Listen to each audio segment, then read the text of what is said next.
Hi, I'm Michael Guerin, AgForce Queensland Farmers CEO, and with me is Alex Stubbs, who heads the Reef Committee for AgForce. This week we're in Brisbane for the Reef Senate inquiry. The reason we're here is for the future of the reef.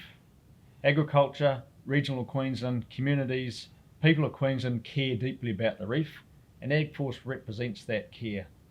Frustratingly though, for the last number of years, despite hundreds of thousands of dollars of membership money being spent in time and effort, the current state government of Queensland have not put in place legislation and regulation that will protect the reef and allow communities to thrive.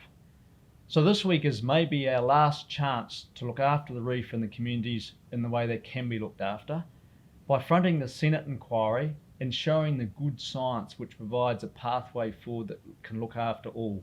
So Alex is down, the committee's done an enormous amount of work, and this week we're focused on explaining to that Senate inquiry and to all levels of government the importance of getting this right. So Alex, thank you so much for coming down and for the time you and the committee have put in over a number of years.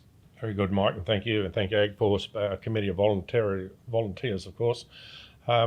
But I must just say it's a very great concern to all members and should be concern to all our members in the 6 catchments impacted by this barrier reef legislation. We know that the science that underpins the legislation is based on modelling, guesswork and assumptions, and this is where AgForce particularly is challenging that science, and particularly we want outcomes of the Senate hearing on this Monday now to go forward and reassess the accuracy of that science to give our members a better representation and a fairer hearing on what is correct and what's not. We know in areas of pesticides, nutrients, and areas of sediment going out of the reef that it's all been based on modelling, and we know it's totally inaccurate, so much so that the Australian National Regulator on Pesticides methodologies have not been considered. They've adapted their own methodology, so it's totally inaccurate.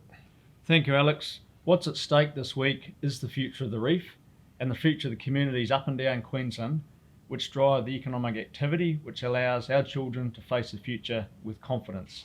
So this week we'll be talking about the health of the reef, we'll be talking about the science that underpins that, and we'll be seeking sensible outcomes for all of Queensland, the Great Barrier Reef and our future.